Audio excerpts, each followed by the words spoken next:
It was a nice break away from streaming, but now I have to come back.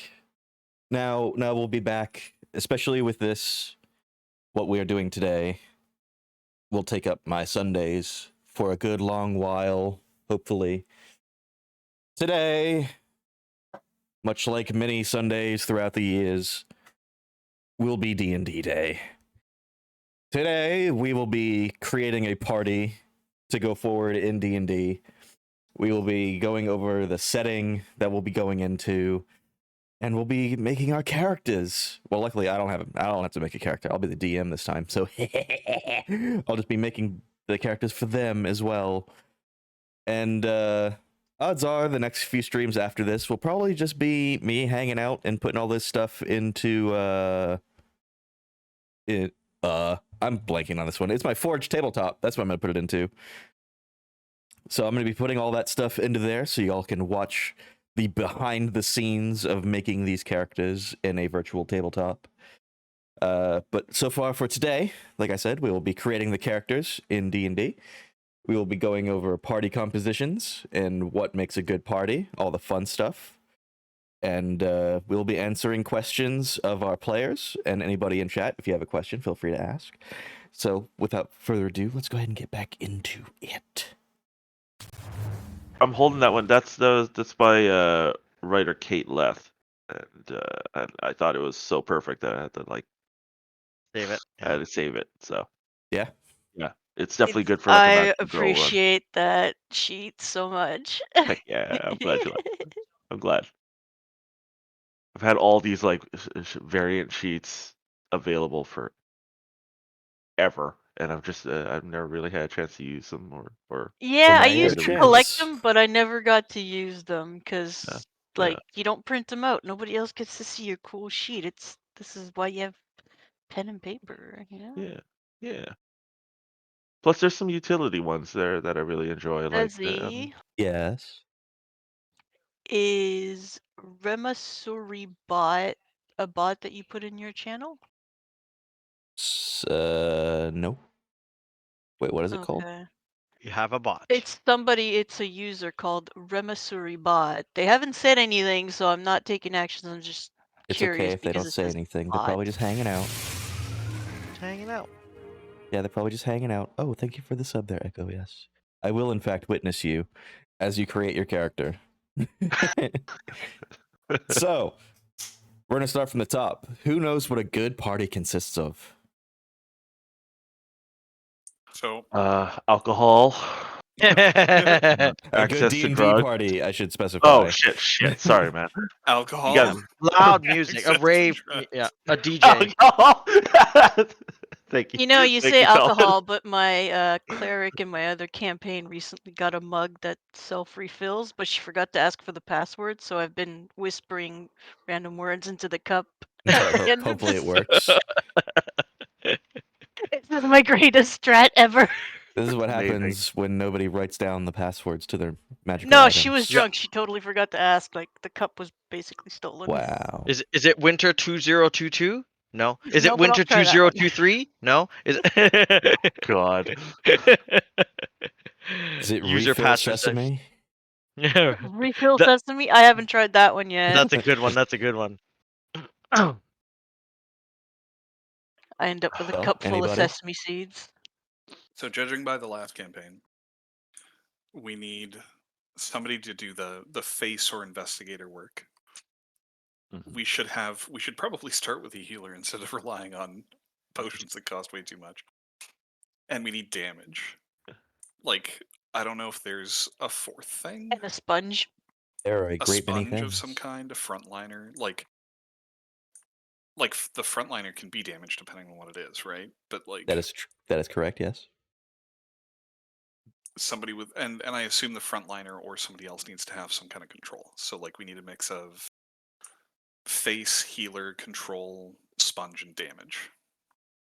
And it'd be helpful to have some magical person in that somewhere. Someone Funny enough, magically you bring all these inclined. up. I have a list of things that makes a oh, good okay. D&D party. I'm gonna go ahead and pull it up right here. We're not going to Medium. use any of There them. are party roles. Everybody in a party has a role. some people can fit multiple roles, and a lot of classes can fit a good variety of them anyway. These roles are pretty simple. You have the blaster, which does AoE damage effects like fireball. You have the controller, which controls the movement on the battlefield, which is people like standard control, like wall of fire, so you can prevent people from moving around, or crowd control, which some people in here have a great affinity for, like knockdowns. Yes, we can, in fact, zoom in a little. Whoop. Is that better? Yeah, Echo's Ancient Man, you're gonna have to put like the plus like 275 Yeah, magnifying okay. glass on there. Look, I get Like it. We're 1, all 2 old words at a people. time. I get it. I get it. I just zoom in a So- little bit. It's fine. Don't worry about it. All right, so we're right here. We are under controller. Just in. Youngest person in room has worst eyes. Is he the youngest person? I thought I was the youngest person. No, I think. No, you are. Desi's the youngest person. Yeah. Really? Yes, he Yeah. is. It was Okay. confirmed that I was the youngest person. Yeah. Wow. Desi's the baby. Yeah, I'm The the baby. baby. The But yeah. baby. Baby Desi. Controller can be a wide variety of things. Like if you have a fighter that has shield mastery, they can knock people down. That is a variety of crowd control. Anybody like a magic user who can change the terrain to make it difficult, that is controlling the battlefield. That's always a great benefit. Then you have defenders. They're the ones, basically they're your frontline fighters. The ones that stand between your squishy bits and the monsters. These can be specified into two different things, such as the area control, where you're defending your allies by preventing or deterring enemies from moving past them. So basically anything that prevents something from getting past your big dudes to get to your little people. And then taunt and threat, which, considering we came from Final Fantasy, I feel like this one doesn't need to be explained. Basically, you piss off the monster so they won't be pissed off at your wizards. Because if your wizard gets Squishy looked at ones. wrong, because if your wizard gets looked at wrong, it's probably going to die. Good chance. They have like 3 hit points. And, Rylick, it's funny you mentioned that particular word. Face! Mhm. These are the ones that are going to have a specialty in deception, persuasion, intimidations, and sometimes insight. Now, it says sometimes insight, but I would specify that insight is required. Because if you're getting any information from somebody, it kind of helps to have at least a little bit of a vibe check to see if they're actually telling you the truth. Interesting up. fact. Hmm? Here it's a role. In Shadowrun, it's literally a whole class. It is, yes. It is basically the bard. Funny you bring up That's Bard. 'cause Bard is a lot of these things. Barter. And there's a 80 chart later people. to show you which classes are good at what. Oh my god, guys, he brought charts and I brought facts. charts. So this He next was one ready for us is- this I time. was ready for this one. I He gave was a DM that didn't prep anything, but this time he brought a chart. look, okay. Sometimes I don't plan. Other times I plan too much. Anyways, the next one is a healer, so I'm gonna skip right over that one because that's obvious. Next, just like the face, is going to be particularly skill-based. Librarians are basically all of the knowledge skills, such as Arcana, Nature, and Religion. Now, in most campaigns, these will come up a lot. Like, if anybody asks a question of, hey, do I know what this is? Can I find out what we're looking at? Like, what are we looking at here? What is this thing? And those roles are going to be what's coming up. Like, if someone has a magical item that's not identified, maybe your wizard has an idea of what it is just by looking at it. Or say you have a cleric and they see a shimmering chrome dragon symbol on the wall, and they're the only ones that know what it is, they have to roll religion. Surprise, it's Bahamut. Next up, a stupid important one, which we lost pretty early last time, is our scout. I am sorry. I will be back. Wow, the guilt just like poured right out of him. It was instant. Like, I'm sorry. We didn't even get the finger point. You know, I didn't even fun. finger point. You pointed No. the finger at your own damn self. I know it was my fault. Yeah. Yeah, the scout is gonna be good at stealth, scouting, and trap finding. These can be anything from people going off on their own to peek around the corner stealthily, or they're going to be the ones hiding in bushes out in the wilderness, spying on people. And then probably the most important facet, trap finding. I would say trap finding is way more important than sneaking around Yeah. by a long shot. If experience is any judge, yes. Then you have the striker. People that are good for good single target damage or disabling, such as throwing just a shitload of damage on stuff. Save or suck? What? Yeah, disabling. What is that word? What is that disable, word? save or sucking. Many spellcasters are excellent disable strikers, such as command. Basically, It gets a good anything. one. Basically, a lot of what some spellcasters have is their DC checks and all that kind of fun stuff. So anything that can just get rid of another striker is really good at disabling stuff. So basically, if you come across an enemy that's just laying into your fighter and just you have a wizard in the back just kind of points at him, says, "Sit down," and they cast command and their other striker just sits down, boom, that guy's suddenly disabled. He can't do shit anymore. And unlike healer, I would put more emphasis on this next one than I would on a healer. The support. Party buffs and debuffs like haste and bless. Those are some of the best buffs you can possibly give. Just telling you for the future if you want to keep those. Guidance. Yes. Like guidance as well. Buffing, like don't forget that you have a +1. Just to give a good Guidance can example. Turn your tables. Oh, Ophelia, we are playing 5th edition. Because it is simple and easy to read. And we're a bunch of old We are people. simple people. We are a bunch of simple people. We are old. And if the simpler you can make it, the simpler we like it. So a good brain idea of what a operators. buff is Bardic Inspiration. That is a fantastic version of a buff here. Like, okay, shit, I think I underrolled this one. I only got a 6.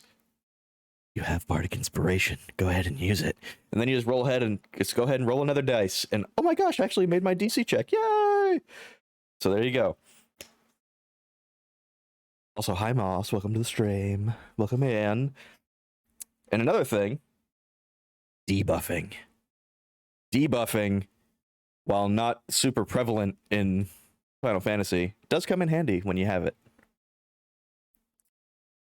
It'll give whatever you're fighting a penalty and otherwise makes them easy to defeat. Blind is a good example.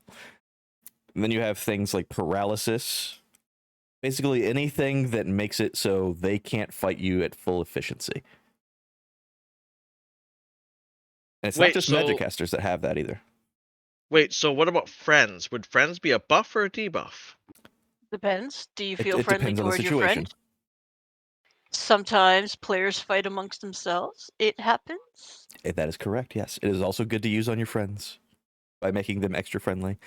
Okay. Any first-time players? Not necessarily in this group, but the last time we did it, we didn't really go over this part in particular. So last time it was oops all monks and oops all frontline fighters. This is an informative stream. So this will be mostly informative as we build our party. And then we have our last one. Utility casters.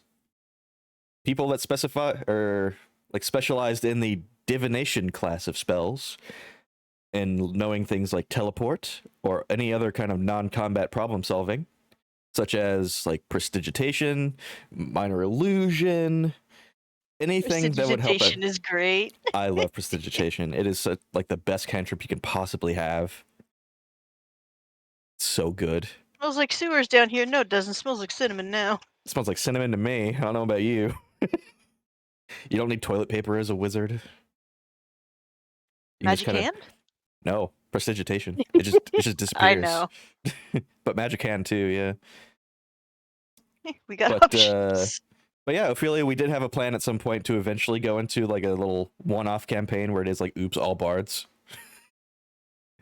Because you can absolutely do Can I bring that. patches? Oops, all blue Yes. mages. We have a first-time chat from Oops, all Bernsey. bards kind of $5 to is- kill Talon. Hey, Wow. Wow. Oh man. All Thank you right. for the follow, Bernsey. That's whew. That's immediate too. Oh goodness. Okay, Bernsey came in hot. but yeah, it would be. I'm just gonna read it off here because this is actually a good line. It would be ridiculous to expect every party to have a character dedicated to each of these roles. Instead, a character must fill multiple roles to form a complete party. And I will, in fact, unshrimp. Yeah, there we go. All bard. There's so many schools of bards now that an all bard party would be Probably the most efficient party you can absolutely get. ridiculous. Yeah, it would just like basically is blue mage rating. basically. It would absolutely be blue mage rating because everybody can heal, everybody can buff. Some people would be able to frontline tank as a bard. Others Mhm. can do things like be just a straight up face, be like the best talker they can be. Others can just give them a soundtrack while they're being the face. Nothing wrong with playing Wonderwall during a fight. I mean, there is a spell specifically for Wonderwall. That's Thunderwall. I thought it was Force Wall, but yeah. Either way, they all work. So the generic party is going to consist of a cleric, a fighter, a rogue, and a wizard. While it not be an exciting composition, it is a baseline against basically what a decent party should be balanced. With fairly little planning, these 4 classes can easily cover every single role that we just went over, and can provide secondary characters to step up when the primary character needs extra help. Clerics can be blasters, defenders, healers, supports, and utility casters. Now, clerics are infinitely better than paladins to me, because while they are still divine classes, they do still get shields, they get melee weapons, but they don't have to rely are on how they're beautiful role creation. played. What was that? I said clerics are a beautiful creation. I've played They are many. so beautiful. Because you don't have to rely on how you roleplay the character. Like, you can do a lot of somewhat sketchy shit for your god and still have powers. But if you're a paladin and you do one thing wrong, you're out of power for the next 24 hours. You can't do shit. You're just a fighter with less skills. Daddy So as a said pal, no. so as a I said pally, you gotta no. be a goody two shoes. Well, Yeah, it you're depends on your basically- god. in FPS edition. Yeah. There are You're evil basically the gods. rich kid, and you know, if you get in trouble, mom and dad will cut off your allowances, and then nobody will like you for the next 10 rounds. Pretty much, yeah. But as far as paladins go, they can be good, neutral, or evil, but they always have to be lawful. It just depends on what your god is and what your tenets are. But clerics are by far the best things to have as either your main class or your secondary class, because it opens up a shitload of spells and utility that you can use. They're kind of up there as the best things to have on your group, as well as bards. Next up, your fighters.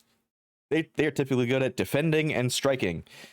They are nice and crunchy. You just have them in front of your little squishy folks in the back, and while they hide behind the shield, they can just bash the hell out of whatever the ankles are of the thing on the other side of the shield. They're really nice to have, especially if the rest of your party wants to get up and go have a pee. As soon as it gets to be the fighter's turn, it's going to be a while until it's anybody else's turn, so just get up and go pee. Second wind. I have second wind. I have superiority dice. I'm going to roll dice for the next 6 minutes. Somebody have any more D6s, please? Anybody have more d6s? I want to roll everything at once. Then we have our rogue, which can suitably fit the face, scout, and striker roles. If your rogue manages to get off a crit and a sneak attack, whatever they just stabbed is very much dead. Or in pain. Or in incredible pain. Because if you get really good rolls on like a crit or sneak attack and stuff like that, you're easily doing close to 60, 70 damage, even at low levels. It's kind of nuts. But as far as they go, rogues benefit greatly from having things like charisma stats and dexterity and all that kind of stuff. So they're really good at not only scouting, which benefits stealth and expertise and stuff like that, but they're also really good at being a face, because they get a bunch of different skill proficiencies that really help out, and expertise doubles their proficiency, so it makes things really handy for that kind of thing. Now, the wizard, I'm a little on the fence about, because normally if you're going to take a wizard, you may as well just have a How sorcerer you instead. really feel? I would rather have a sorcerer instead of a wizard on my team. Fuck this bookie bastard. I would rather have a sorcerer. I like wizards. Wizards So are fine, this is but the I'm one time sorcerer that party. me and Desi are. This is the one time me and Desi are kind of looking at each other on the other side of the book. I am big party sorcerer on this one. I will look at your wizard. I will walk over and snap that book right on your fingers. I don't give a shit. How rude this guy is. But what about Blade Singer? care. Bladsinger's Don't nice. care. Don't care. Wow. Because sorcerer is better for one particular reason. Like Echo's gonna play a Blade Singer just out of protest. Meta magic. Meta magic makes sorcerer so much better. I mean, why not Yes, both? hi, right? welcome to my character, a paladin wizard blade singer. Oh my that. god. Oh, You mean, want to Dad. play that can. that's a long It's gonna be a long build. long process of getting that thing good. That is a long build, but I support you. But here we are. Everything He's that a not wizard can do, a sorcerer can do better. Such as being a blaster. While wizards has the most big name blaster spells, such as Fireball. A normal party can expect a good The wizard master to bring a few plan. fireballs. That is part of the master plan, absolutely. It is the And, whole master plan. And they can also be really good controllers, like Wall of Fire, Wall of Stone, and a bunch of other things. Specifically, stuff that would change what the battlefield's composition looks like. Makes things slower when they step into it. Make the dirt into sudden, like, razor glass now. Oh my gosh. People can't step on it without getting stabbed in the foot. Now, librarian, sure. Your wizard could be the librarian because they're a bunch of fucking nerds. So they can go around and have things like arcana, nature, and religion. But I feel like your Chadley cleric should of be good at you. religion anyway. It's pretty Chadley of me. Sorcerers are the Chads of this particular area here. The Striker, they do have a bunch of really good damage spells as well as save or suck spells. So do sorcerers. And then support. Also things that sorcerers get, such as fly and haste. Fly is really good if you're playing in a mountainous area. Because if you have a fighter that can't get over anything, it helps to have your magic caster just kind of play with their cheeks a little bit. Now they can fly. Oh, we have somebody sitting on the fence with you. Sorcerer's best class, Wizards has the edge in everything but combat. You know what? Fair. I'd rather be a jack of all trades, master of none, than instead being a master of one. Says he'd rather answer to somebody than learn for himself. Well, that's the thing. If you're a sorcerer, you didn't learn from shit. You just can just do it naturally. So, you shitty nerds. Let's see. And now we have our little table of what can do what and what can do what better. First up is the Artificer. Now, we did have some questions about the Artificer prior to stream here, so we can go over what the Artificer is good at. Artificers are really good at being defenders because one of their primary weapons is a magic, like, wrench or whatever, or it's usually a blunt object that they can use. They imbue with extra power. That's a pretty good thing that they can stand on the front lines with. They're good at healing, having all of the studious skills like arcana, nature, and religion, that kind of stuff. Specifically nature if they are alchemists. That's always really good. Artificer. Echo. You're that nerd. I am that aimed at nerd. Echo? because he typed it in chat. Say the class name one more time. Artificer. Artificer. Artificer. Thank Artificer. you, Lamb. Artificer. Thank you. Artificer. Thank you, Lamb. Artificer. It's that Aussie in him. Don't blame him too hard. Say aluminium real quick. Aluminum? Aluminum. You fuck. Anyways, back Nobody to says aluminium. Artificer. Aluminium. There's gonna be a split in the brain cell later tonight, guys.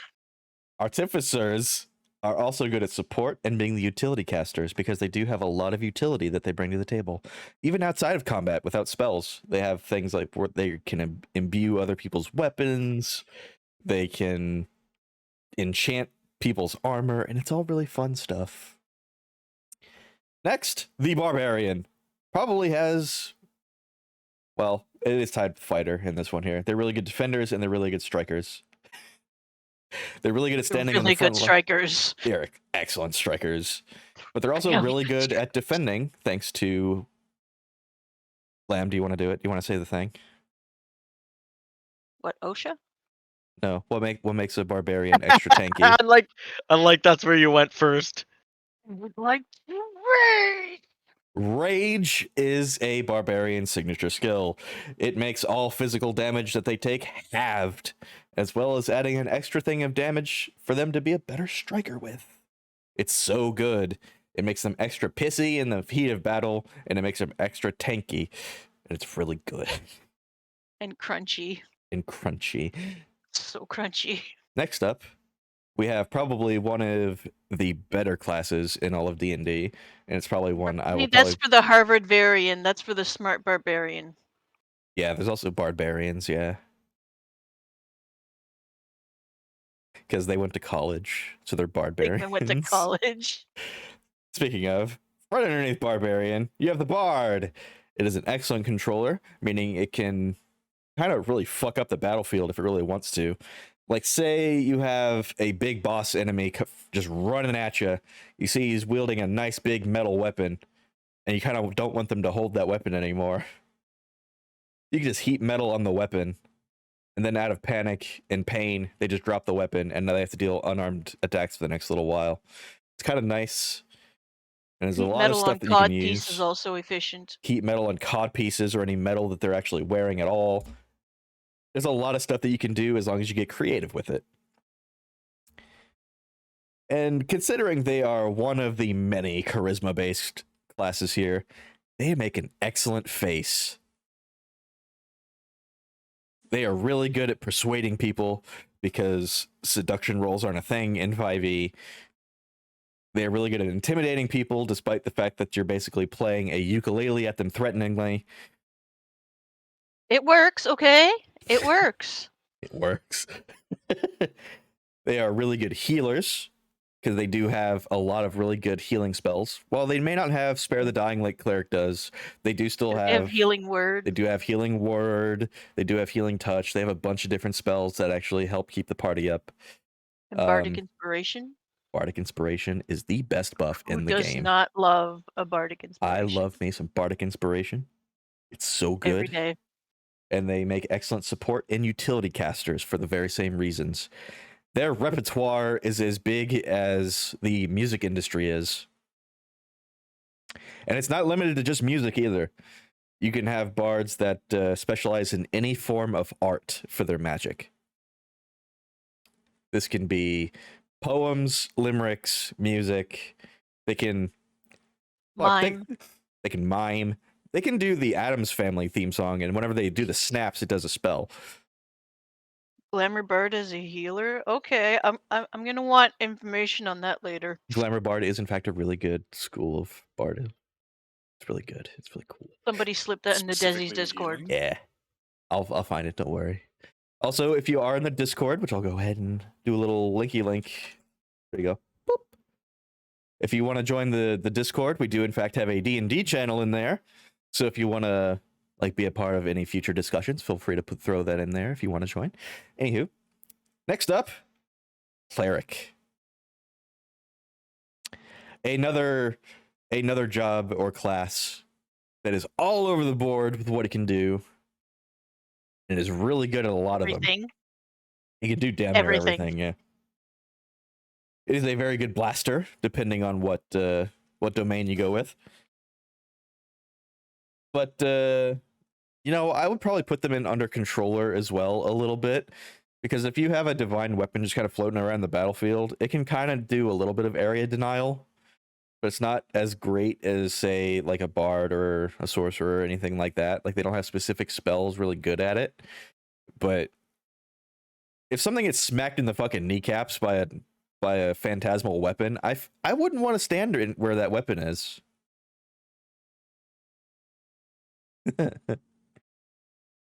And I was talking about this earlier. They make very good defenders because they can become equipped with shields. Yeah. So just like your fighters, just like anything like that that also uses shields, clerics can also be really good frontline fighters, which is a very good place for somebody that has a lot of touch spells. Because if you're also in melee with other fighters or monks or anything like that, and your healing spells are stuck to being within touch distance, it helps to have a shield to be up there with them.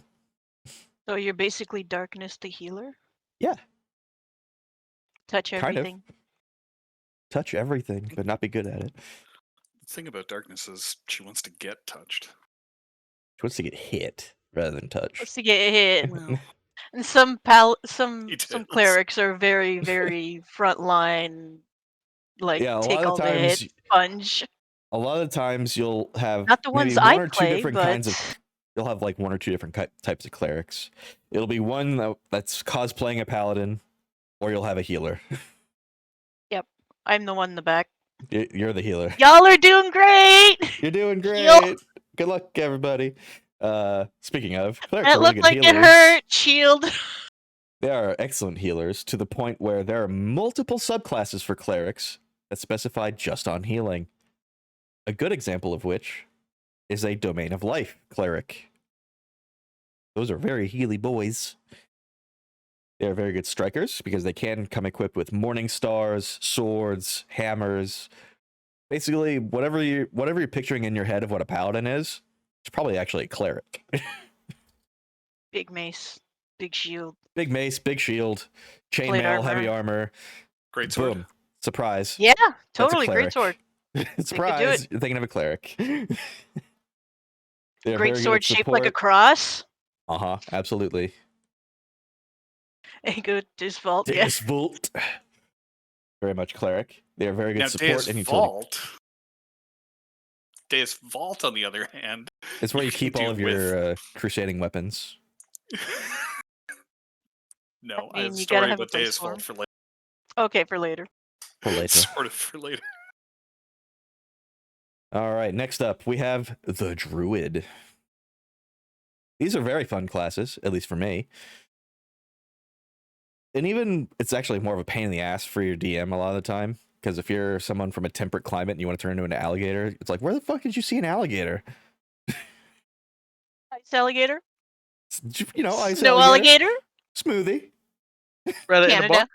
Canada's alligators. Yeah, Canada's alligators. They probably swim under ice. Yeah, go for it.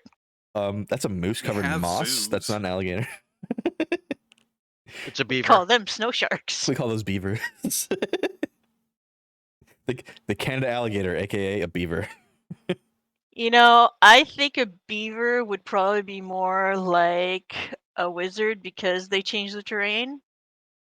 That's so much why. a- Surprise! Druids can be really good controllers. Druids are amazing controllers.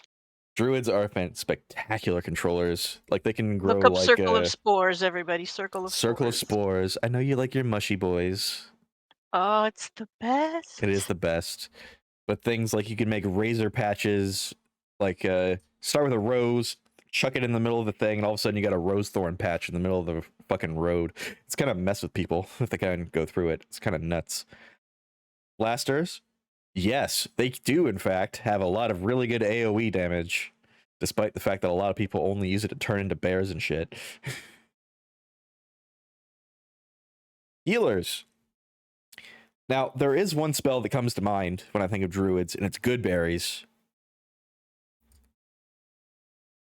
there's a lot of contention when it comes to good berries with a lot of DMs. Because if you eat one, you're full as far as food goes. Like you don't have to worry about rations or anything like that if you have a druid, and that brings up a lot of contention with other DMs and stuff because you don't need rations, you don't need food, you don't need water, nothing. Boom, good berry, and it heals like 1 hit point. But a lot of the spells that clerics, bards, and the other spellcasters get, so do druids. It's also very nice because they're very good at it.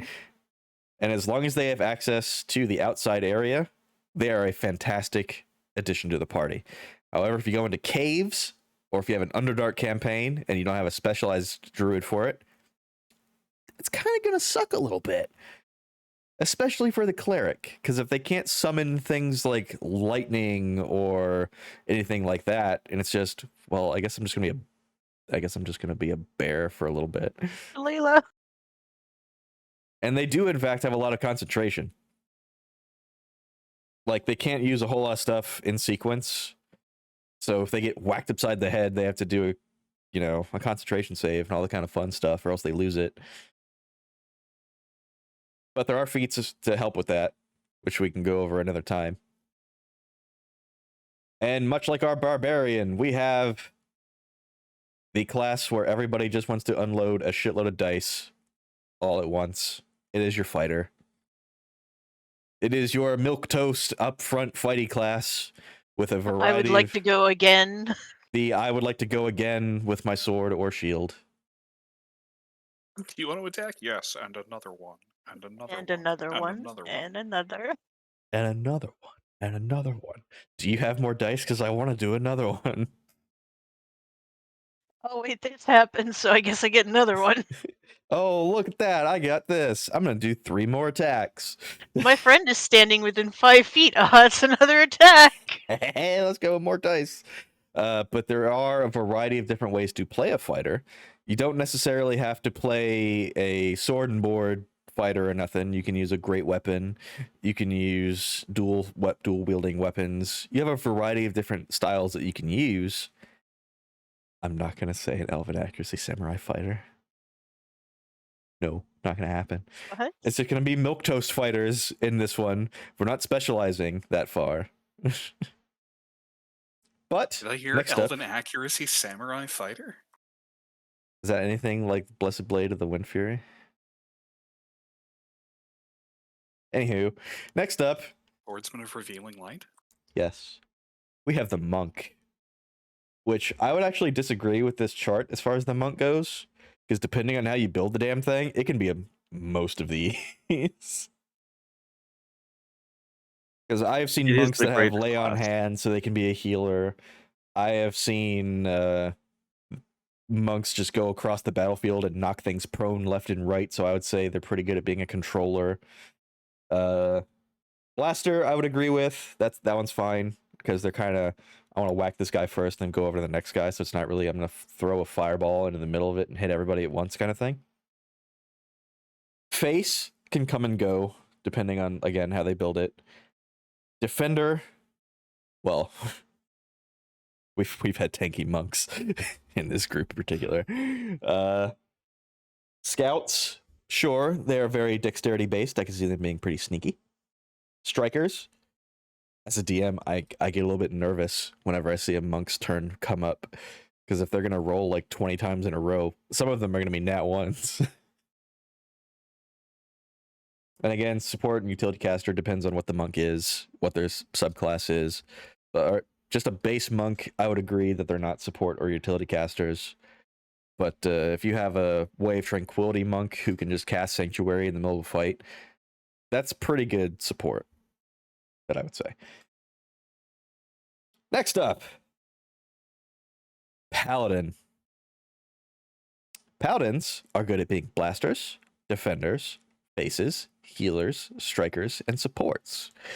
Now, Paladins have the severe downside of being very strict role-playing characters. Tell us how you feel, Desi. I have seen far too many Paladins go into it thinking, you know what, I'm going to be a fighter that has divine magic. and then they play it a certain way, and then the DM says, that doesn't sound very paladin of you, you're going to lose your divine powers for the next day or so until you repent to your god about it. Holier than thou, super angry paladins are not. Exactly. If you have to pick your god very carefully. You have to pick your tenets very carefully. Because if you go against either of those things, you're suddenly not a paladin anymore. And it's really rough. Especially for first players. I'm going to counter here by saying the rules are the game. Technically, yes. But that's all I have to say on the paladin. Because I don't feel like anybody in here wants to restrict themselves to being that way. That's not literally the restricting. top character concept I have for this campaign. But if you want to, you can. But like I said, there are heavy restrictions with it. If you want to go with it. I mean, you're not really selling the class here. I don't see it as a restriction. I just see it as like something that's part of your character, and it brings a diversity to the party because it breaks the potential mononymous thought of like, hey, Monotony. I want this monotony. Thank you. You're welcome. Thought of like, oh my God, something fighting, or smash kill. You need characters with different backgrounds, so it's not a limitation. I think it's just It also a depends on what the note rest of to your the party is. character. Even if they're completely against the party, it could be interesting to see how they balance the relationship, how they make it work out, Just because somebody can be like, neutral good and somebody can be chaotic evil, they can still get along. They They get just have along different just fine, beliefs. but the paladin's gonna have issue with a lot of stuff. And Well, a lot of the the time, paladin's the gonna have paladin's gonna be the issues. leader. The paladin's gonna be the leader because if something is happening off to the side and the party doesn't want to go with it, the paladin's like, well, I'm kind of honor bound to go deal with that. And I'm like, well, fuck, I guess we have to go with them or else we're gonna split the party. My current campaign often opts for splitting the party Why? It's disgusting. because they're dumb. Not fair. Then next up we have our rangers. Everybody's favorite drist class here. The run in with your bow and your swords handy. You can have a little pet with you sometimes if your DM allows it. These are going to be the ones that typically stay towards the wilderness side of things. They feel typically uncomfortable in cityscapes, anything like that. It's kind of eh. A lot of the time, the rangers can be really good at what they do, because they do also have some spells that they can use for. Again, I would disagree here because they would have some control spells a lot of the time. But they can make really good defenders, especially if they have a pet with them. And for scouting, I would put them up, or down rather, with the rogue, because they are exceedingly good at it, especially in their favorite terrain. If you're in their favorite terrain, good luck getting away from a ranger, that's for sure. And as far as striking goes, yes, I would agree with that one as well. Because if they have their hunter's mark on something, they're going to be doing a buttload of damage to it, just like how, basically, I would say their hunter's mark is kind of like raging, but for a single target. And without the damage reduction. But we move on to probably one of the more popular classes that you'll see in D&D. It's your thievy boy. It's the rogue.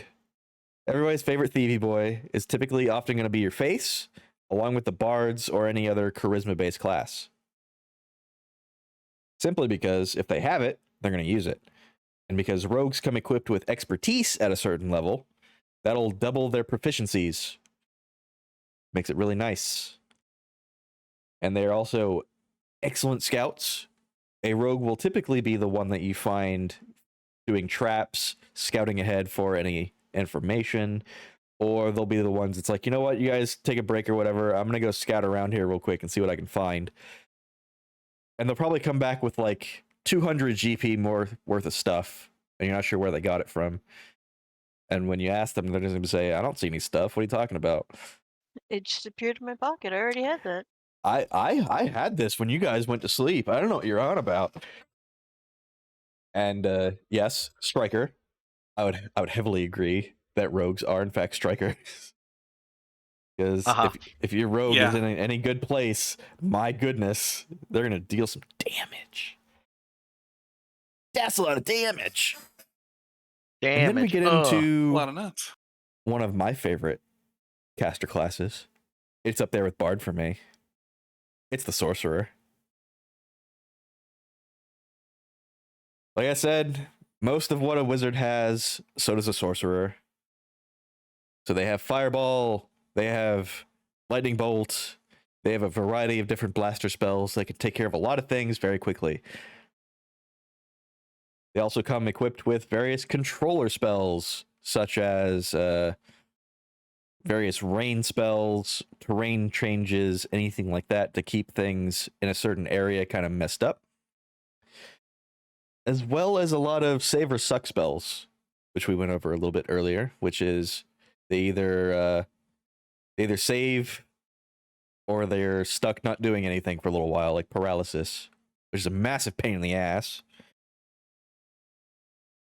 And just like the next class on here, it is another charisma-based spellcaster, so it makes a very good face.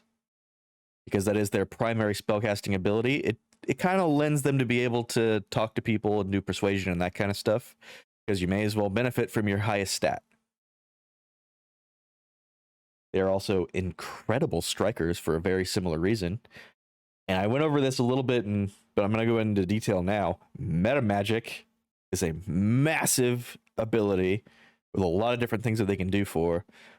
One, you can either get rid of your Meta Magic points for getting extra spell slots for that day, or you can do dual casting, where if you have something that only attacks one target, you can split it off so it hits two instead. You have subtle casting, so you don't need to use any somatic or verbal components to cast a spell. You just kind of look at them weird, and all of a sudden they're getting lit on fire. Kind of nice, especially if you want to be subtle or quiet in certain scouting situations. They also come equipped with things like Haste, which is an amazing spell. Doubles your movement speed. It's so good. It's amazing. I love Haste. If you give it to your monk... Movement speed? Oh, it's movement speed. You get an extra attack. It's a bunch of different shit. I have to look it up. It also increases your AC, I believe. But you can give it to yourself. You can give it to other people. Like if you look at your monk, you just kind of pat him on the shoulder, and all of a sudden it's like, I gotta go fast! And all of a sudden your monk just disappears. It's kind of that. Especially because monk also gets additional movement speed anyway, so that gets doubled. Hey, Crunch, thank you for the follow. Thank you, thank you. And much like the Bard, it's very equipped for being support and utility casters as well. So even if you're not in combat, it helps to have somebody around that can do that shit very easily. And unlike the other magic casters or anything like that, or Warlock is special in its own way, so I'm not going to include that there. But for everything else, you don't need something to cast with. You are born with magic. You don't need a wand, you don't need a staff, you don't need anything like that. You can just use finger guns and get away with it. Whereas wizards need a book with all their spells in it. And if they lose that book, they're kind of fucked. Or bards, if they can't have access to their primary art, or if they play an instrument and they don't have it, they can't use a lot of their spells. It's a massive pain in the butt for a lot of those because they need something to be able to use their spells. Whereas Sorcerer can just wake up that day and say, I'm going to do magic, and they can do it. Next up is the Warlock. These are our sugar babies of magic casters. Sugar babies? Sugar babies. Yes. You're not wrong, but I hate it. They're absolutely the sugar babies of magic casting. They come to an agreement with a otherworldly patron or something of sufficient power where they can benefit from giving power away, that kind of thing, to their warlock. And for in exchange, like to give a rough example, like you can have a Greater Beholder as a patron, and maybe they just want their warlock to explore the world and see the things that they can't. Or you have an Infernal who gives you power, and all you have to do is burn a squirrel once every 2 weeks. It can be any number of things that your patron wants you to do, but you have to do it, or else you don't get power. I So- can sing the Lammy song, but I don't have a costume. I mean, we can get you a costume, but don't worry about that. So The same things your patrons could ask. it's a bunch of silly things that your patrons can ask for. It can be very serious things, like they want you to kill somebody, or it can be very frivolous things, like they want you to lick a penny every 2 weeks. It can be any number of things what your patron wants you to do. It depends on the deity, depends on the DM's discretion, and it depends on the setting. But warlocks are very good at very certain things. They have a Cool. certain set of skills. Yes, and it's all based around Eldritch Blast. Yes. So Blaster, Controller, and Striker for Warlock is all based around their Pact and Eldritch Blast and their invocations. Invocations most oftenly will be modifications to their Eldritch Blast or to their Pact. That can be either of the Tome, Blade, or Familiar, or anything like that. But just to give another example with the Beholder thing, it can modify your Eldritch Blast, so it'll do the regular damage, and if they fail their save, it'll petrify them for a couple turns, or whatever, because it's based on things like a Beholder's magical spells or anything like that. It's kind of cool. And then we have... No, I'm just going to skip this one. We're going to skip the Wizard. What? We already went over what the That is sorcerer does. discrimination, sir. We already went over what the sorcerer can do. I'm So here's the offended. thing. Okay, I'm gonna skip over you now. so we already went over the sorcerer. So why would we go over something worse? You know, it's the same thing but worse. Well, but it can do librarian. It can do the librarian because it's a nerd. It carries a book around. And It also is less of a face. So much hate. it is, in fact, less of a face. Chip is feeling because kind of they're- rocky right because now. they're not Yeah, no charisma kidding. based. They are, in fact, intelligence based. Therefore, they are the nerdnik class. And you gotta put on a voice for it whenever you do the wizard stuff, because you're a nerd and you're gonna always be a nerd. It's gonna be a muscle wizard and prove you wrong. I think I you mean, just they're- lost 2 watchers for that. I think I did. But Apologize. there are muscle casters, but they're either going to be a bard or a sorcerer in that case. Because when it comes to wizards, you need your spell book in hand to be able to use that stuff. And if you don't have it, you can't use spells outside of cantrips.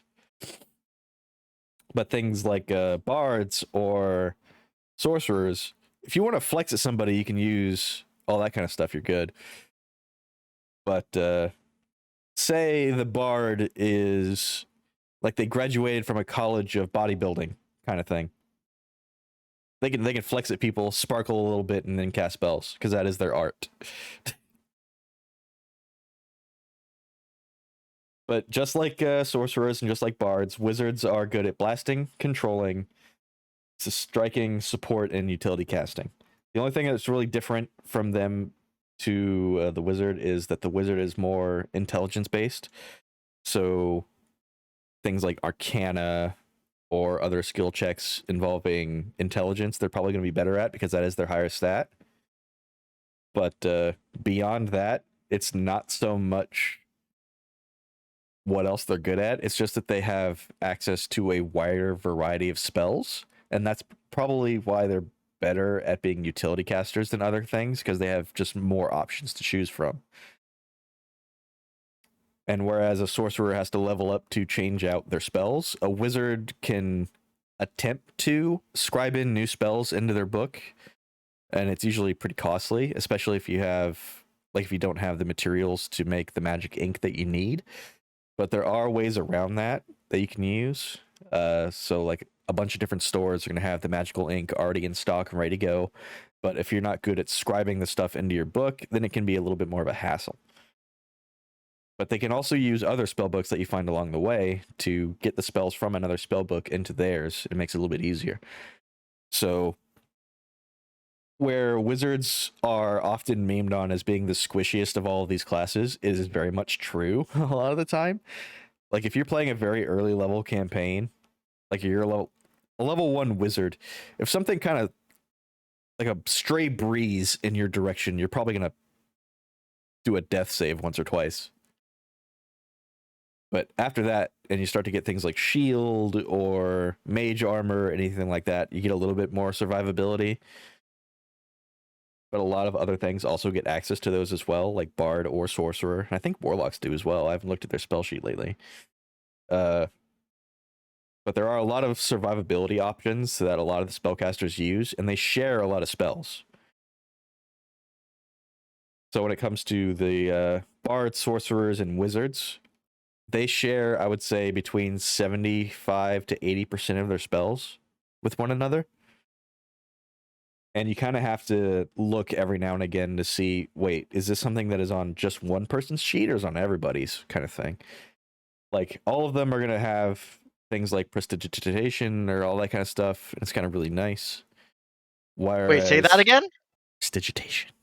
Prestidigitation. Prestidigitation.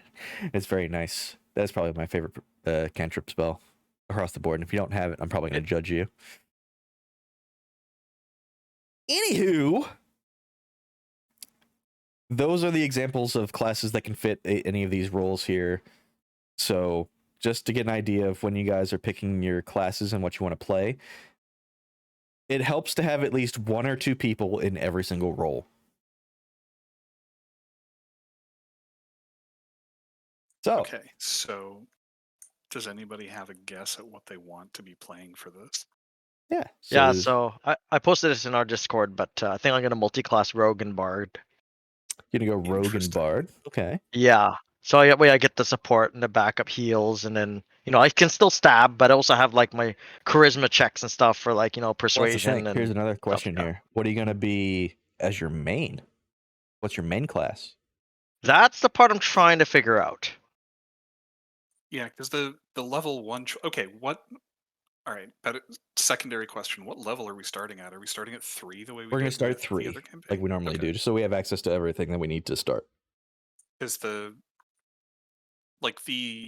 there's a lot of stuff that kicks in from your first class that doesn't necessarily carry over if you do it the other way, right? Like That is correct. A lot of these will start off where your subclass really kicks in at level 3.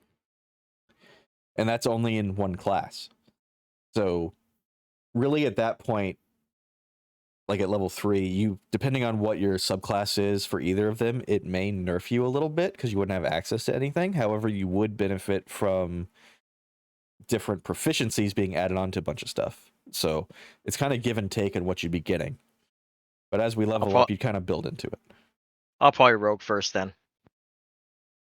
It doesn't hurt to go Rogue first, because that would make things a little bit easier down the line, especially when you get into being a bard. At least in that case, because you are a bard, you can say you're taking night classes at college. Night class at college. Perfect. All right, so we got Han's idea, which he's looking to grow into a rogue and a bard. Who wants to go next? What are you thinking of so far? Lamb, Echo. Anybody? Well, I know Rylik has an idea. I don't know what Echo wants to play. Is he feeling I'm other pretty monkish? flexible. I'm That sounds other monk. You're Sounds monking. You're monking. It's very other monk energy of you, but it sounds like you want to go monk again. No, I was thinking wizard, the best spellcasting class, or paladin, best. Oh, Well, No.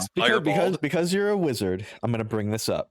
Since we are also bringing in some supplementary rules, like on Arthur and Kana, just in case you die very early, you can turn into a revenant if need be. That's honestly rather handy. That is an epic origin story. And I'm not saying that you're gonna die very early, but as a wizard, it's very I feel like possible. you're kind of saying I am going to die really early. I feel No, like that's a challenge. Yeah. No, I You're honestly. gonna get by all the bandits with 3 hit points. You're gonna charisma your way out of that, like a Chad. As a wizard, Yep, they what can fake it. charisma? They can fake it. You can do math in front of them, and then it'll just piss them off. Look, just because you have a low bonus does not mean that you're gonna roll low. So Oh, so you're gonna follow if the anything, save or suck version of it. Okay, I got it. try and See, my see chat what agrees. happens. Best spellcaster class. That's sorcerer after Tasha's. Ape, I'm just honestly trolling Desi here because he has very clearly preferences, and I just don't. I have a distinct magic class preference. I like all of the other caster classes. I just don't like wizard. Distinct. You're like blunt force traumaing us so that. Hold on. Let me see if I can find it. Hold on. No, you don't get to look for anything. I gotta find it. There's a fucking meme around here somewhere.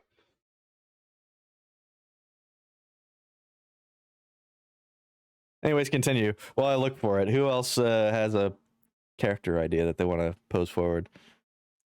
So mine is, I don't know how specific the others have, but I was thinking of either going for a gunslinger or a gunsmith artificer, which I don't know if we actually need because we've got a rogue bard wizard mix so far. Doesn't hurt to have backups in case I roll natural ones. But we don't have any frontliners.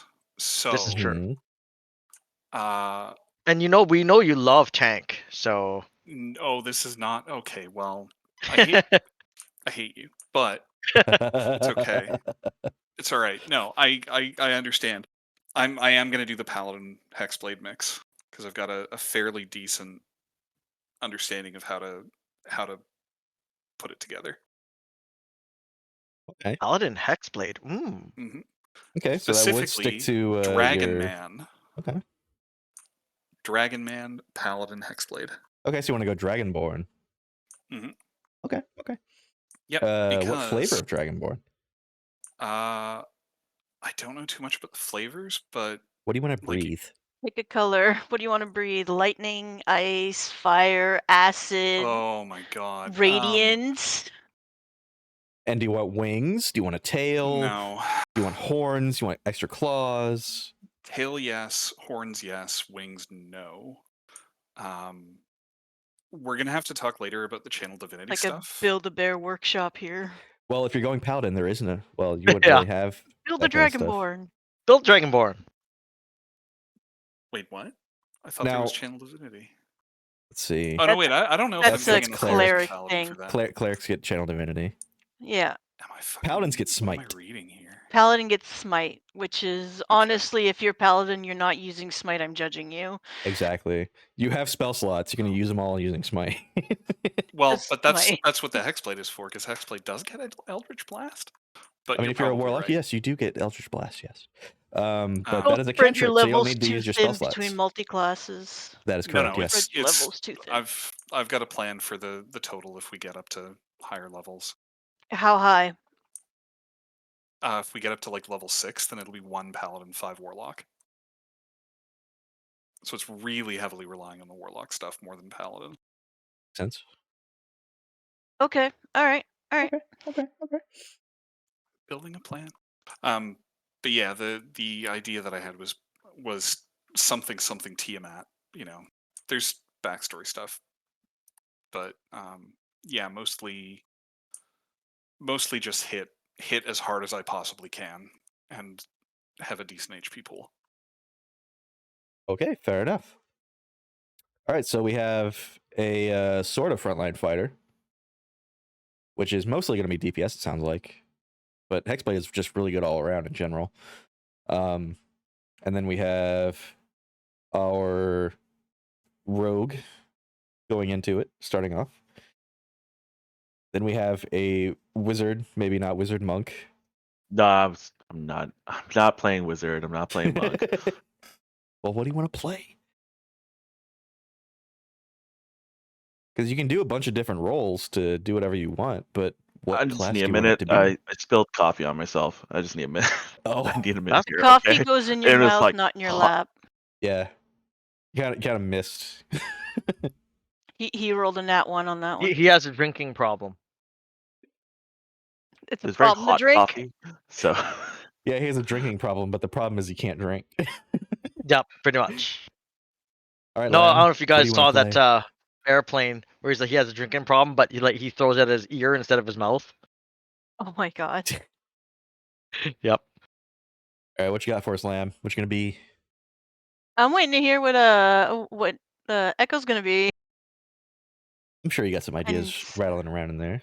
no, I'm a little hyped. I have ideas rattling, yes, but I'm waiting because I'm debating on the complexity of the flavor that I'm trying to hit here. Okay. Because I'm thinking decently sized scale.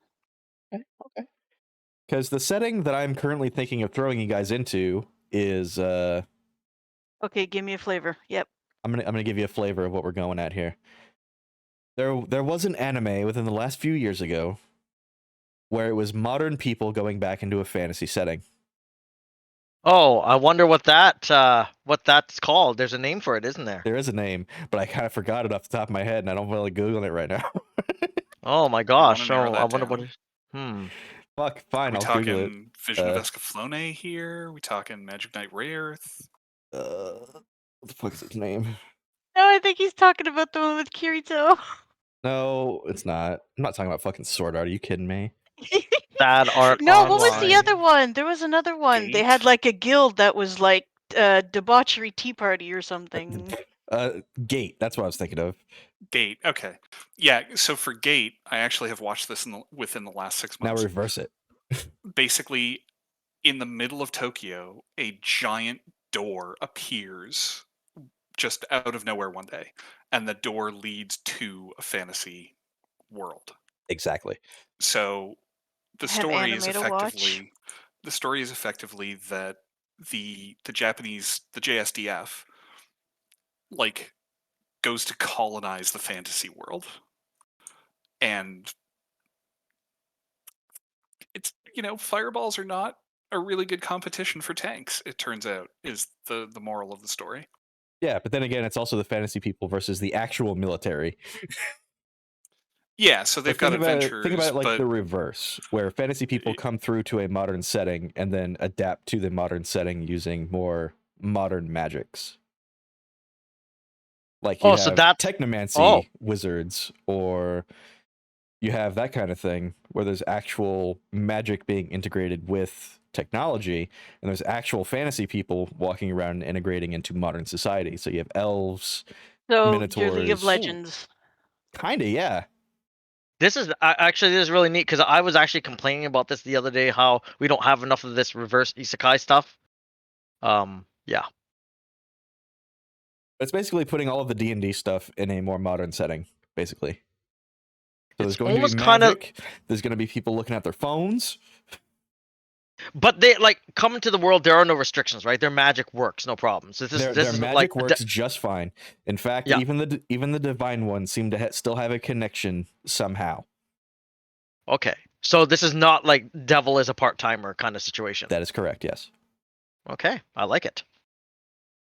Like if you pick a magic class, it's not going to be deterred in any way. In fact, it only gives you more applications of magic because you would have access to the more modern ones like on off or cybernetic phantom and that kind of thing. This stuff is all detailed in Unearthed Arcana, I'm That guessing. is correct. Yes. I gotta read this thing. All It right. is Okay. addressed in Unearthed Arcana, which I'm going to throw up on screen now. Yay! I know what I'm making now.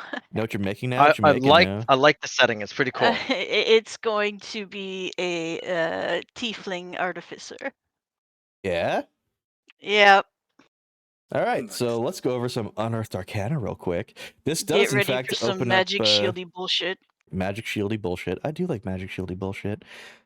Same. Because we're going into Unearthed Arcana, not only do we have access to our base player handbook races, we also have new races, like the Changeling, which would be excellent for, say, a rogue character, where you can A naturally change bardly your roguish face. one? A bardly roguish one. One that can change your face very easily. You have a wide variety of traits that you can pull from, one of which is being a shapechanger. As an action, you can polymorph into any humanoid of your size that you've seen or back into your true form. However, your equipment does not change with you. So as an action, at any point, if you've seen somebody, you can turn into them. And just off the top of my head, just to make it very easy to use this kind of thing, if we've come across somebody that we're trying to find, and if we're trying to ask around for them and we don't have a picture of them, just say, hey, we're looking for somebody who looks like this, and they turn into them. I have some to add about Changeling. Go ahead. There's a I'm gonna let Chicken Ball ask his question. Oh yeah, it's just a world question. How much time has passed since like people from like the fantasy world At least came one over to the generation. One generation. Gotcha. Okay, perfect. So the children of the original ones that came back so far, they are at least a little bit more accustomed to it. So it's kind of like the children of a first generation German coming over to the States. Okay, perfect. Like they have a general understanding of the languages of the ones that came before them, but they're more accustomed to their surroundings as they are now. Next up on our races, Minotaurs. Why, yes, there are, in fact, Minotaurs in this setting, and they are very grumpy boys. So tanky. They are extremely tanky, and most of their abilities come across their, like, just how bull-like they are, where if they use the, just to give an example here, Goring Rush, when they use the dash, be a good idea if I switch here, is if they use the dash action during their turn, they can make a melee attack with the horns as a bonus action. These count as a melee weapon that deals 1d10 of piercing damage. Not only that, they also give you advantage on all checks made to shove a creature and to not be shoved yourself. Shove is an excellent status effect, where if you shove somebody and they fail, they are knocked prone. We've gone over what prone does. Prone is a very serious effect that can make or break a fight. Then we have the Shifters. We had lycanthropes in our last campaign, however, these are a little bit more toned down versions of that. Basically, they are humanoids that have the opportunity to kind of halfway change between an animal and their humanoid form. Oh god, furries are in this game. Not necessarily. It's kind of like, you know those old Animorph books? Where the cover had, like, the person changing from, like, slowly into an animal on the cover? Kind of pause it halfway, and that's where you get your shifter. Ah, okay. So they are straight up humanoids. They are regular people, but parts of themselves can change into an animal aspect that they have an ancestry with. They are related to lycanthropes, or they used to be called were-touched, which are the offspring of natural lycanthropes and humans.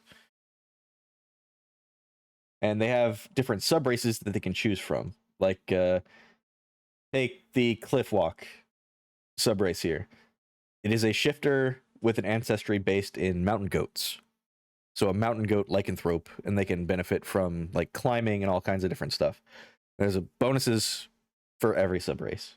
It's not just bears or wolves or anything like that. There's a variety of different stuff. Warforged! Robot men. Everybody likes the robots. Warforged were made as ideal soldiers to serve in the devastating Last War. Although they are constructs, they have much in common with living creatures, including emotions and social bonds, and perhaps even souls.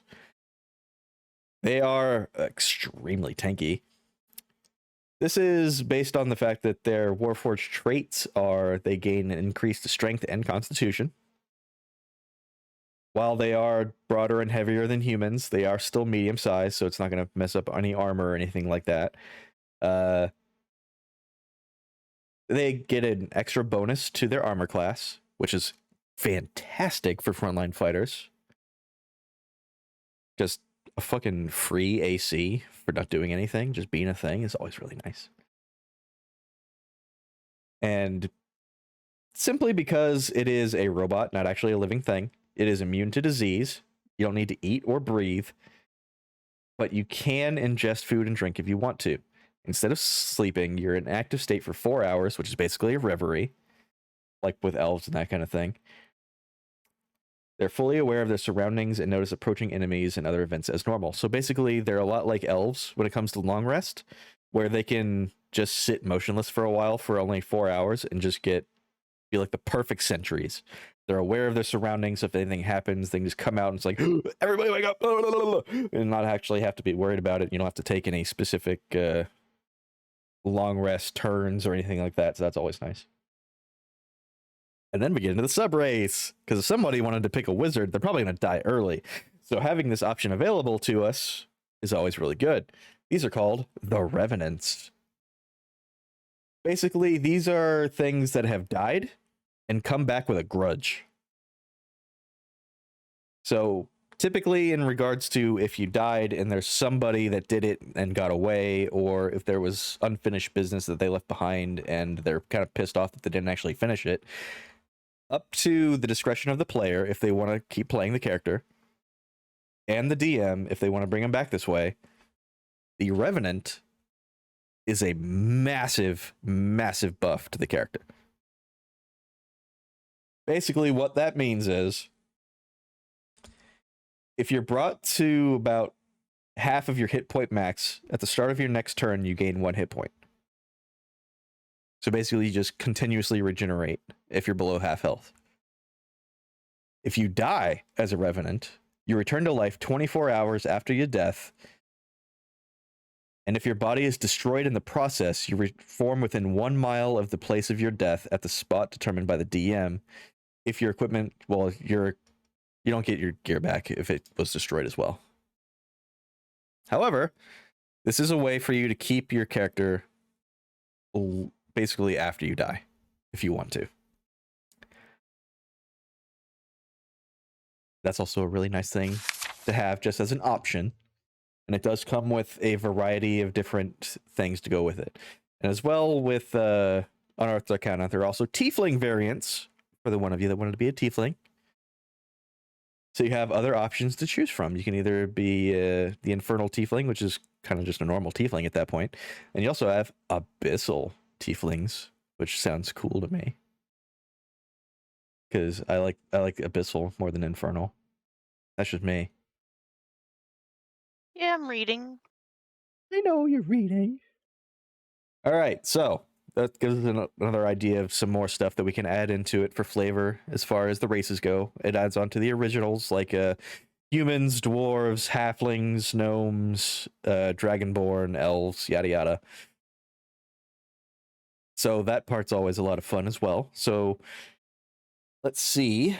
Two of you have already decided what race you want to be as well, which is Dragonborn for Rylik, and then we have the Tiefling for Lamb here. Chicken Ball, Echo, have you decided on what race you want to be for your classes?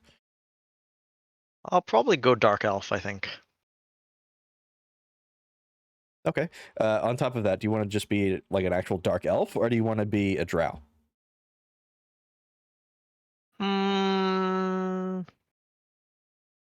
Maybe I'll do Drow. Drow sounds cool. Yeah. Okay.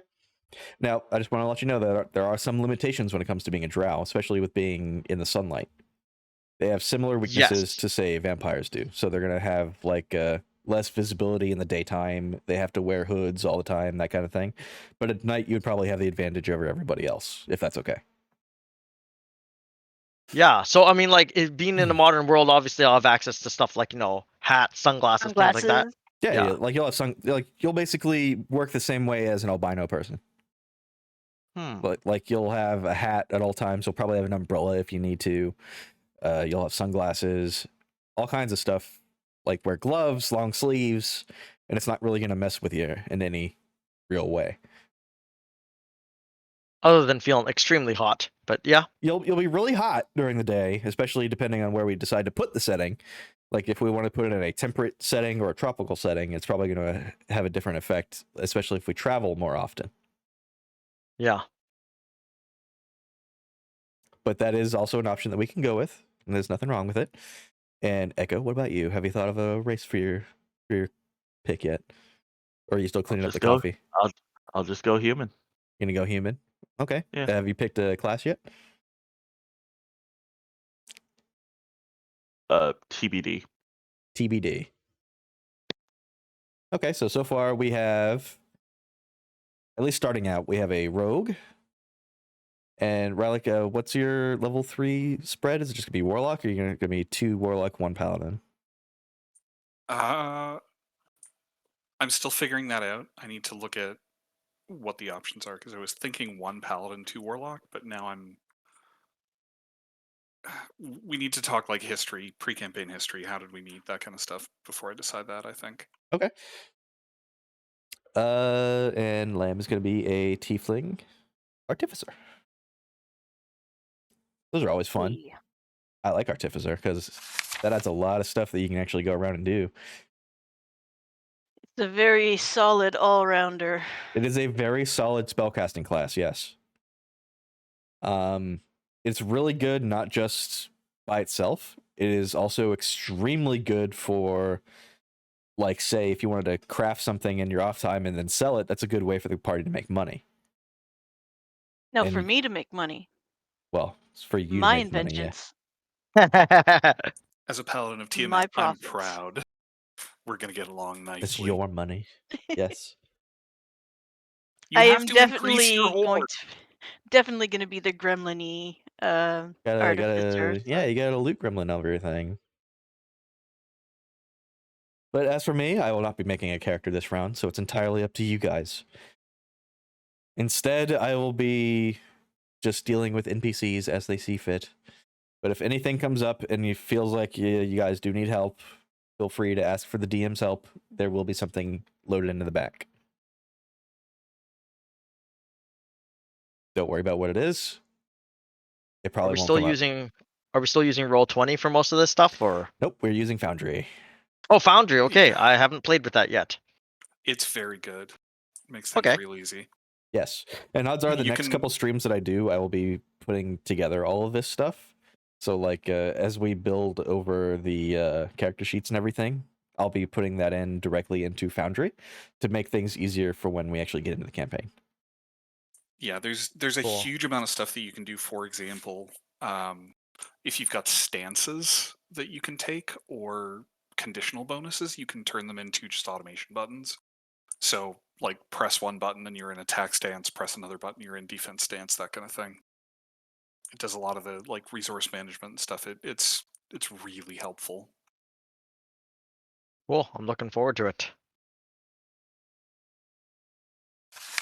Yeah, and a lot of stuff is just entirely automated, and that makes things a whole lot easier. So, like, kind of like how we had it in Roll20, where I don't necessarily have to say whether or not something hit, it'll just tell you.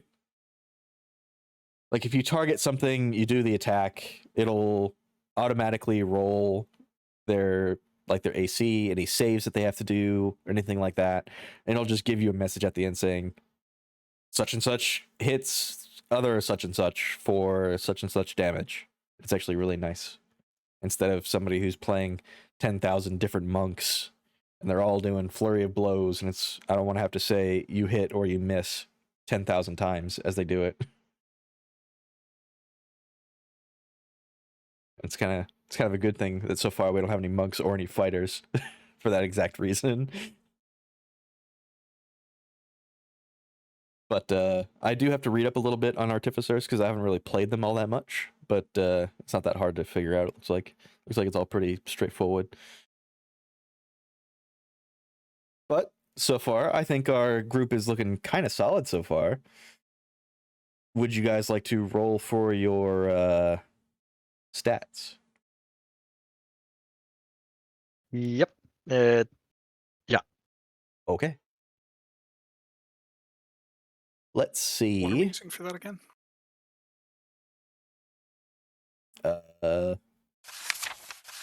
We can just use any set of, I can just use a website here real quick if we need to. Let's see.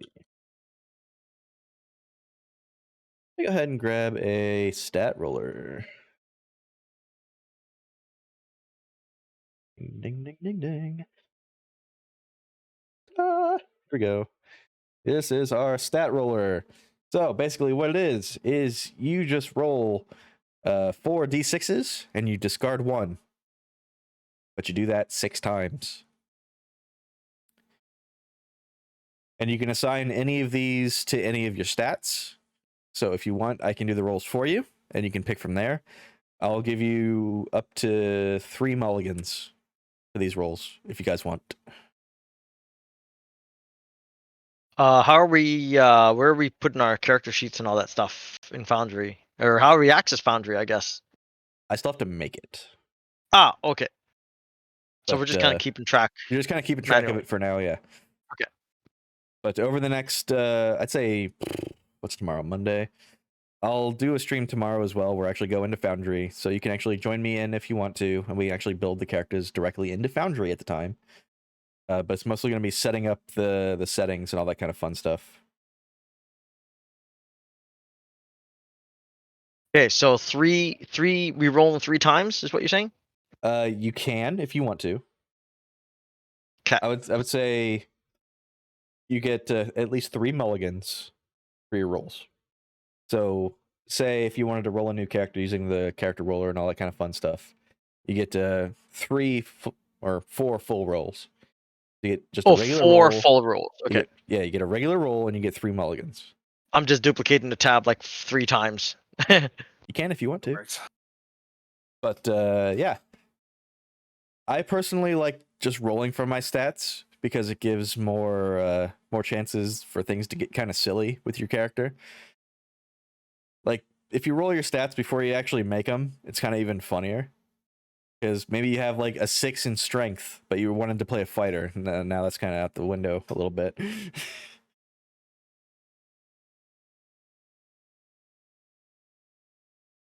But it can be kind of interesting depending on how things pan out. Because not everyone can be good at everything. And it's totally fine if somebody has like 10s or 12s in literally every stat. That just makes them more average than everybody else. But they are still functional. And then that's Functional. fine. And then you get a 7 in intelligence. And then you get a 7 in intelligence.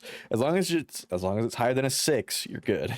If it's higher than a 6, you can at least understand what you're doing. Especially if you're a spellcaster.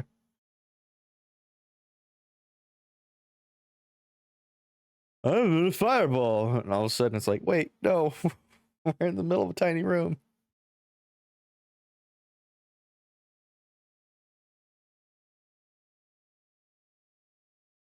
Wow, my first roll was crap.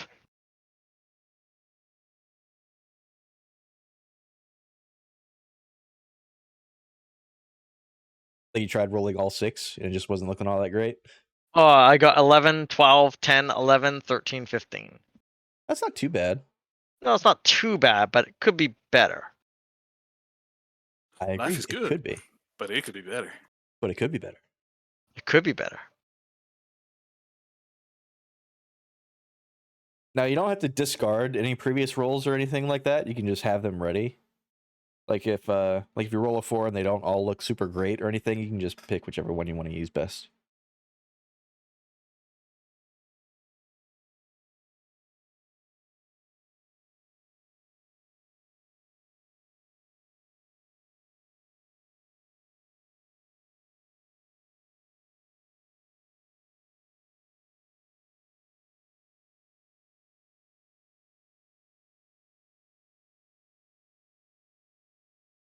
Yeah, it's sad. The first one was better. Okay.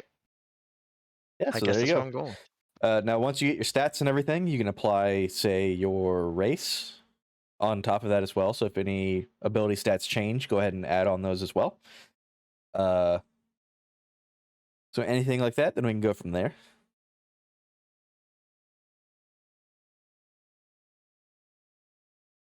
Do I have my forge open? I think I have my forge.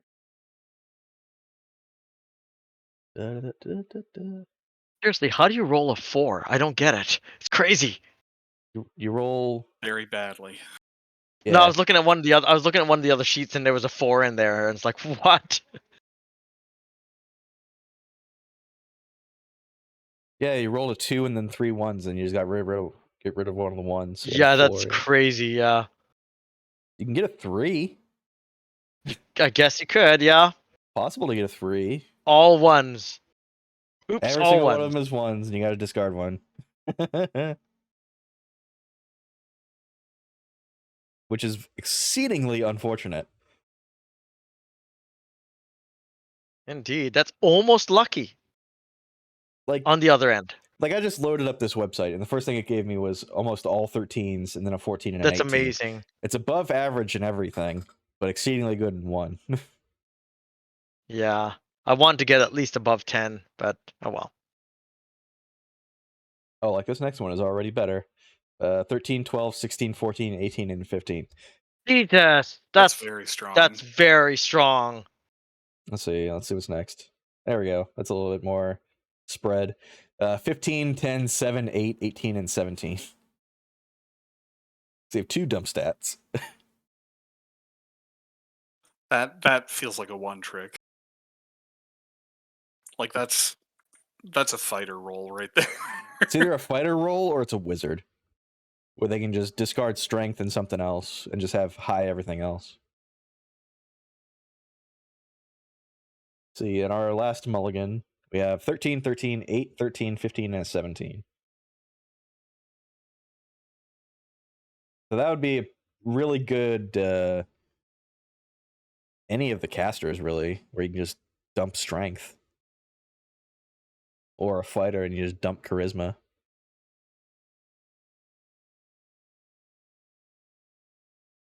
But yeah, once everybody has their stats put together, then we can go ahead and get some ideas of like backgrounds that people have or stories that they have like swirling around in the back of their heads for their characters.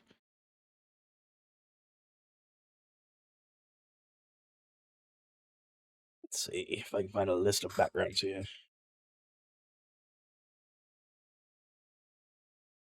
Because we are not limited to just the basic backgrounds or anything like that.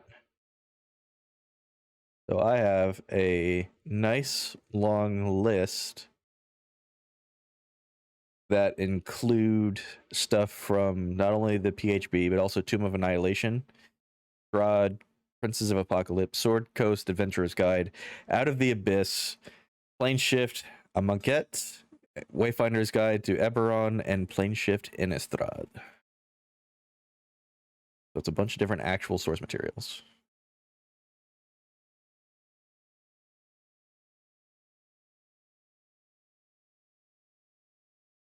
Zoom in. Just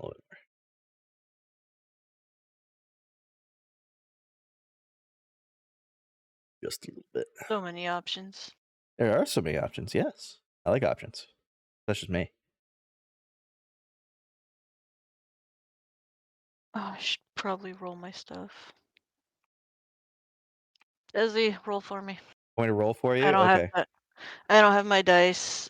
I don't like Oh. digital D&D, so this is weird and uncomfortable.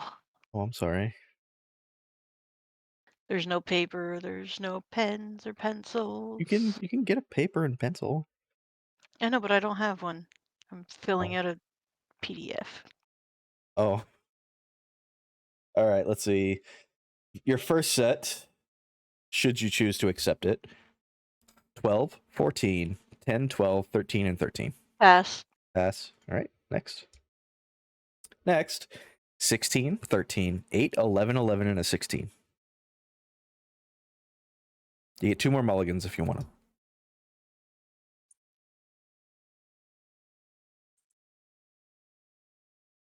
Two 16s are good, but that 8 is killing me. Okay, so. Yeah, one more. One more? All right. 13, 13, 11, 11, 16, 10.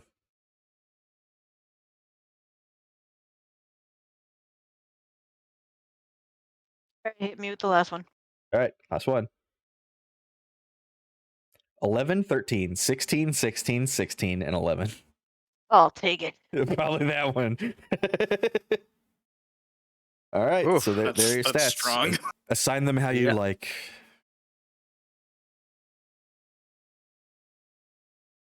And keep in mind for Artificer, your main stat is Intelligence.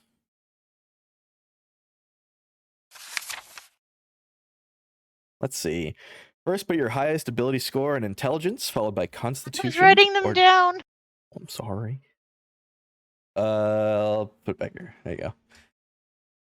Just read them off to me. 11, 13, 16, 16, 16, and then 11. All right, good enough. Thank you. There you go. And as for being an Artificer, let's see. You would want Intelligence to be your highest, so probably one of the 16s. Followed by Constitution or Dexterity. So probably the other two 16s. Constitution and dexterity. Yeah. Okay. Yep. So it's int, con, dex, in that order. Yep. And you are a Tiefling, so let's see. Let's see. Tieflings would get... As an abysmal tiefling, I get +1 to con, +1 to int, +2 to charisma. Or if you're Infernal, you would get plus Intelligence. +1 to Intelligence. I know, but I want my random free spell a day. You want your random free spell? Okay. Yeah. Abyssal Arcana is too strong. Well, there you go. Abyssal Arcana sounds kind of dope, honestly. Free spell. I don't Let's see. care what it is. Gain ability to cast cantrips and spells randomly determined from a short list. At first level, you can cast a cantrip. That's The kind of list neat. is right there too. Yeah. Like those aren't bad. Spare to dying, prestidigitation. Yeah. I mean, you probably want at least a couple of these already in your repertoire, but Oh, I know, but these are free. these are free. Yeah. I mean, just off the bat, I would probably already have prestidigitation and spare the dying, but that's just me. But getting access to Tasha's hideous laughter randomly is kind of broken. Or charm. Or charm person, yeah. Or levitate. You know, just yeah. It just why not? Why not be a slightly watered down version of wild magic? Feel safe. I'll see. I will in fact see, yes. It I said feel safe, not we'll see. does not feel safe. None of this feels safe. Yeah, none of these are We're safe. off to Everything adventure. in- I don't think safe is the point. I would say Spare the Dying is one of the best cantrips that you can have access to as a healer. Because if someone is during their death saves and they just haven't been rolling well that night and you just want to get them back up, Spare the Dying, you just walk over, touch them, boom, they have 1 hit point left. And it's a cantrip, so you don't have to worry about spell slots while you're using it. It's a way to keep your party up without wasting potions.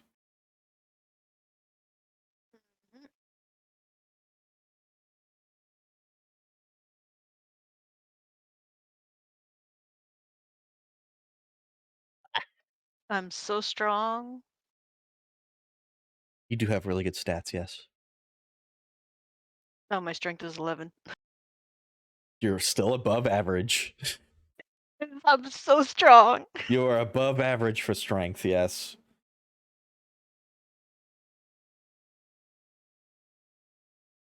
I decided to put the 13 in wisdom just so that I knew that, you know, just because a tomato isn't a vegetable Just because you doesn't mean know it that doesn't go in fruit salad, yeah. exactly. It's very important. It's very important. Go by your stats with tomatoes, yes. All right, so let's see. All right, so we have the race, we have your class, we have your stats. All we really need now to make a reasonable character at that point is we need to know like what your backgrounds are. Like people probably already have an idea of what their story wants to be for these characters and all that kind of fun stuff. And Not quite. no, you don't know what your character is from, like why they're a rogue going to night school. We just birthed them like 2 Yeah. minutes ago, man. I gotta think about this. Oh, okay. Some of us need to incubate our stories. You know what? Fair. Need to incubate your stories a little bit.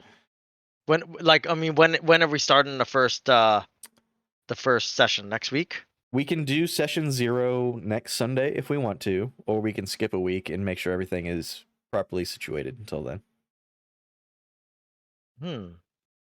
It is up to you guys what you want to do. The week of the 19th, I'm not going to be around. The week of the 19th? All right, Yeah, so 3 weeks from now. yeah, 3 weeks from now. Okay. Okay, that's fine. So that still leaves us with the 5th and the 12th up until then. So And the if we wanna, 26th after that, right? and then the 26th after that, yeah. So depending on when you guys want, we can either do session 0 on the 5th or the 12th. So if you want to give you guys like more time to flesh out your characters and all that kind of fun stuff. Session Let's take session our 0 is time just to gonna do it. Session 0 is just gonna be like world building and character It's introductions. gonna be and yeah, this- it's just gonna be character introductions. There's gonna be maybe a little minor antagony going on there. It'll be just introducing the setting, yourselves to each other, all that kind of fun stuff. We can come up with something prior to that where it's just like why you guys met and all that kind of thing. If you want to have any previous history with each other, we can go over that. But if we want to go further in depth with it, we can always wait the extra week and then just do our session 0 on the 12th, just so that everything is where it's supposed to be by the time we start. Yeah, I'd like that extra week delay, and then we can like sit down with you and just kind of figure more things out if I need it. Yeah, Yeah. that's fine. So we have this week and we have all of next week then, if you guys have any questions or want to flesh things out a little bit further. Cool. But I think I got my stats and everything here, so that's good. I got my name picked out, and that's all I got right now. Perfect. All right, so Lamb, Relic, do you have any objections to session 0 on the 12th? Nope, that sounds fine for me. No, I'm good. Nope, good. Okay, perfect. Okay, so odds are over the next couple days and probably next up on the 5th, I'm probably going to be directly in Foundry setting up this kind of stuff. So if you guys want to just go ahead and send me what you currently have, I can start putting stuff into Foundry over the next week or so. And Yep, I tossed it. yeah. It into the channel. Perfect. And then we can go from there. So I'll be, like I said, Cool I'll be going beans. into Foundry. So if any of you want to join me in there and make any questions or suggestions, I'll probably be just sitting in a voice channel over the next couple weeks. Probably streaming while I do it, just going over stuff, and we'll get everything set up. Excellent. What time do you usually start anyway? If it's during the week, it'll probably be between 6:30 and 7 Eastern Standard Time in the afternoon. Eastern, okay. Yeah, and over weekends it'll probably be around what we're doing now. Okay, that sounds perfect actually.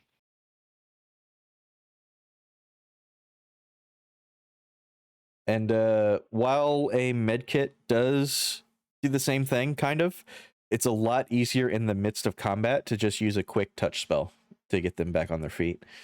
But if it's out of combat and they're still down, yes, I would say use a medkit. But Spare the Dying is still a whole lot easier because it's a cantrip. But yeah, I think everything that I wanted to go over here today worked out. So we should be good to go there. And let's see, that's your rolls right there. The one starting with 17. Which there's one starting 17 is mine. Yeah. Gotcha. Perfect. Okay. Okay.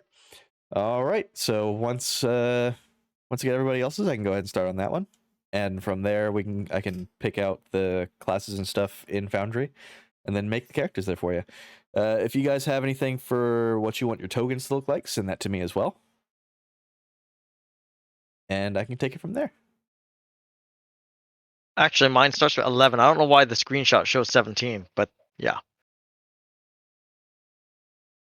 If you just want to DM me the actual numbers, because I think it may just open it up to something else.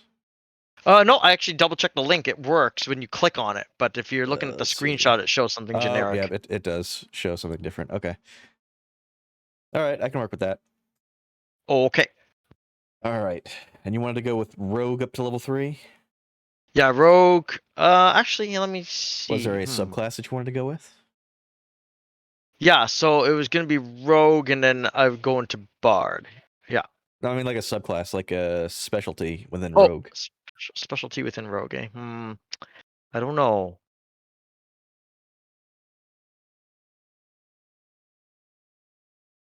I don't know. See. I'm looking at this guide, and it says College of Lore is a good one to go with. Doesn't hurt, but there is a variety of different options, and I can go ahead and find some choices here for you guys. Yeah, that sounds good. Because there are home brews that I will accept as well for that kind of thing. So I'll go ahead and get stuff collected there for you guys, and I'll throw it into game resources. Cool. So yeah, over the course of the next 2 weeks or so, I'll be collecting all that information for you guys, and then from there we should be good to go. Nice. Anybody have any questions, comments, or concerns so far?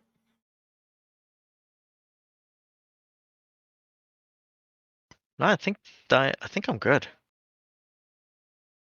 Anybody else? Yeah, as we start building and stuff, then I'll probably have more questions. That's fine. But if nobody else has anything else that they need to address, I'll go ahead and get into closing the stream here real quick. So let's see. I think I'm good. Okie dokie. All right. So I'll be right back. Alrighty. So while today may have been a shorter than usual stream, we got a lot taken care of today. We went ahead and gone over some party dynamics and the roles that a lot of characters fit within those parties. So unlike our last time, we didn't really go over a whole lot when it came to, party dynamics and fitting roles within the parties, but I'm actually happy that we did this time, and it'll actually be good for people in the future to have this general knowledge to go forward with. Over the next week or so, I will have access to Foundry Virtual Tabletop, and I will be going through that to set up all of the classes and everything. So odds are I will be streaming myself doing that. So if you want to come in and just watch how Foundry works and all that kind of stuff, I will be demonstrating setting up the maps, the characters. I'll even be setting up the automation setup on there as well. So feel free to just hop in and do that. It'll be mostly technical streams. It won't necessarily be gameplay for a lot of it. It'll just be basically what it looks like behind the DM curtain, so to speak. So I'll be taking care of that over the next week or so. I don't have a schedule out today, but I'll probably have one out sometime tomorrow. You can find that on my Twitter if need be. And I'll be posting it in my Discord as well. So thank you for stopping by. Thank you for learning some extra D&D stuff here with us. And I look forward to seeing you all in session 0 on the 12th. Thank you and have a good rest of your night.